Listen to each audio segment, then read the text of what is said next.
கோவிலுக்கு ரெண்டு கிட்ட ஃபங்க்ஷன் பண்ணிட்டாங்க வாங்காமல் பேசவே மாட்டேங்குது. சரி கோவப்படாது, ரொம்ப பண்ணாத. இந்தா உனக்கு அதுக்கு பதிலாக சாக்லேட் வாங்கி கொடுத்தேன். இந்தா சாக்லேட்டை கொடுங்க.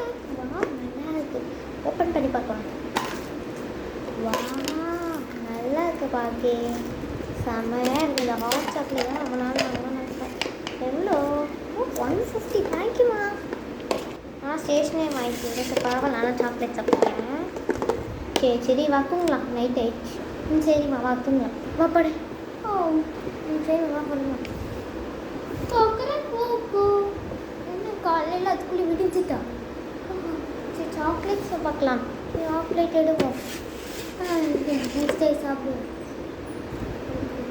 என்னது விரும்பியாக இருக்குது சாக்லேட்ஸு? என்ன சாக்லேட்ஸு இல்லை காணும்? ஐயோ சாக்லேட்ஸ் இல்லை. அம்மா அம்மா என்னது எழுந்திரிச்சியா? இன்னைக்கு லீவ் தானே? என்னது என்ன ஏன் கூப்பிட்ட? சாக்லேட்ஸ் எங்கம்மா? அதுவா சின்ன பாப்பாங்க அப்போ வந்தது. ஸோ எடுத்துக்கிட்டாங்க. நான் ஒன்று தான் எடுத்துக்க சொன்னேன், ரெண்டாக எடுத்துக்கிட்டாங்க. அதனால் இவ்வளோ வலி இருக்கு. இன்னும் டப்பாவை வச்சுக்கோ, நான் யாருக்கும் தர மாட்டேன். அடிங்க ஒரு டப்பா லீவில் வச்சுக்கோ. இதுதான் சும்மா சும்மா கடுப்பேற்றுங்க. எனக்கு பிடிச்ச சாக்லேட் உங்களை அப்படியே சிப்போங்க. என்ன நடந்தது புரிவாக சொல்லுங்கள். சாக்லேட் எடுத்தது எப்படி நடந்தது எனக்கு உண்மை தெரிஞ்சாங்க. அதுவா